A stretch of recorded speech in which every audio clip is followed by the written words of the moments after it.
उर्दू ज़बान की चौथी किताब में मैंने पिछली वीडियो में सबक नंबर 58 तक पढ़ा चुका और आज की वीडियो में सबक नंबर 59 पढ़ेंगे। ठीक है, वीडियो को शुरू करने से पहले कि अगर आप चैनल पर नए हैं तो चैनल को ज़रूर सब्सक्राइब करें।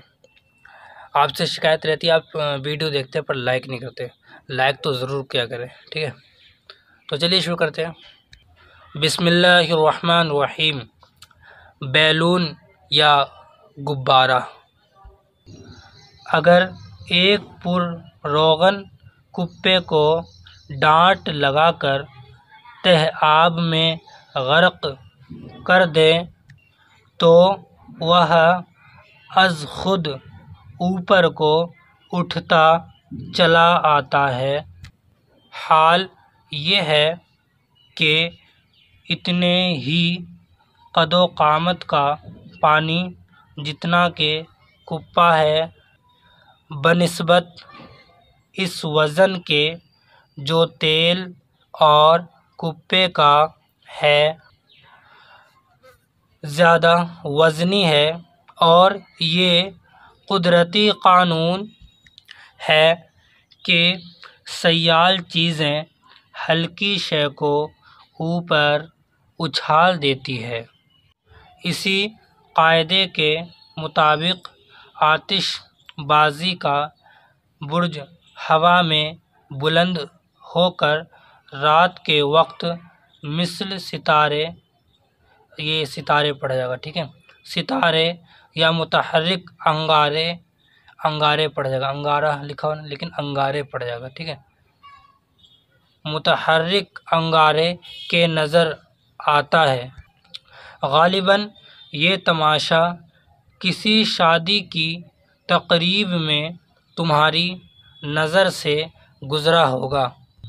इसी तरह बैलून या गुब्बारा उड़ाते हैं जो कई मील तक हवा में सुऊद करता है।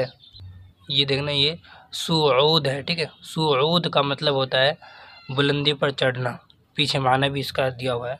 ठीक है, सुऊद करता है, सुऊद करता है। ठीक है, वह एक हल्का थैला बारीक रेशमी पारचे का होता है जिस पर रोगन इसलिए कर देते हैं कि इसके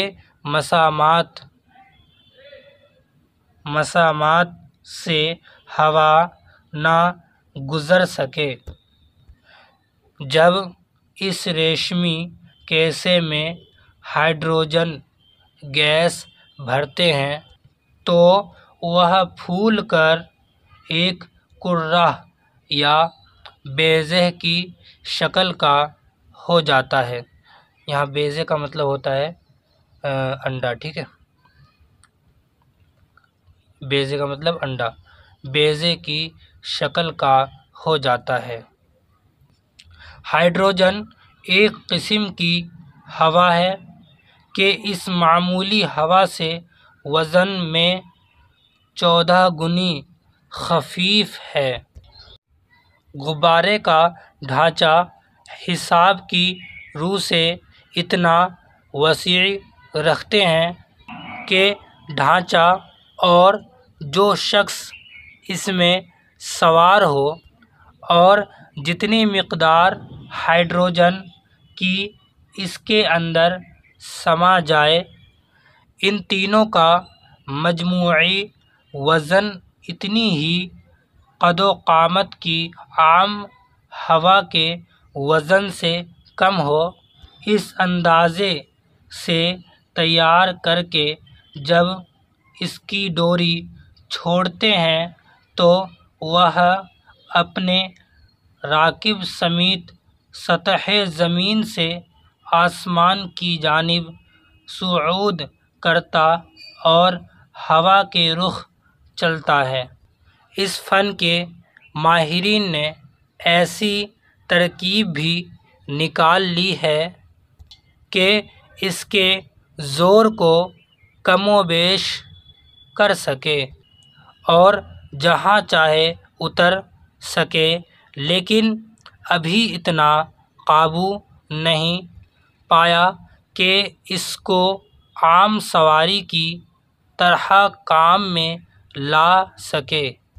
मुमकिन है कि गुब्बारे की सनअत किसी ज़माने में इतनी तरक्की पकड़ जाए कि इंसान इसकी वसाअत से हवा पर सफ़र करके बेखौफ व ख़तर मंजिल मकसूद को पहुंच सके।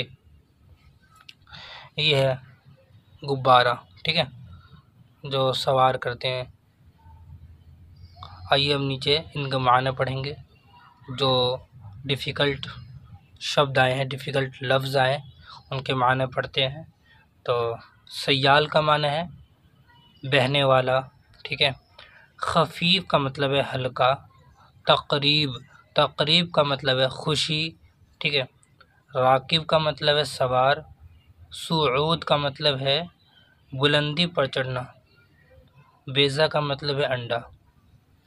आप सबक नंबर 59 तक सही से पढ़ लेंगे, ठीक है। इंशाल्लाह अगली वीडियो में सबक नंबर 60 पढ़ेंगे। और उसके बाद जो हमारा जो बचा है सबक नंबर 61 का इसके अंदर आपको 61 के अंदर आपको मिलेंगे शायद 8 पार्ट, ठीक है। 8 पार्ट हमें 61 के अंदर पढ़ना है। ज़राअत, ठीक है, ज़राअत पढ़ना है, यानी खेती बाड़ी के बारे में है 61वां सबक, ठीक है। इंशाल्लाह इसको पढ़ेंगे। पहले इससे पहले 60 को पढ़ेंगे, ठीक है। अच्छी तरीके से आप याद कर लें। ये हमारा उर्दू ज़ुबान की चौथी किताब पूरी होने वाली है, ठीक है। और इसके बाद उर्दू ज़ुबान की 5वीं किताब है। अगर आप चाहते हैं कि उर्दू ज़ुबान की 5वीं किताब पढ़ाऊँ तो आप कमेंट करके बेदारी का सबूत दें और लाइक भी करें, ठीक है। अस्सलामु अलैकुम।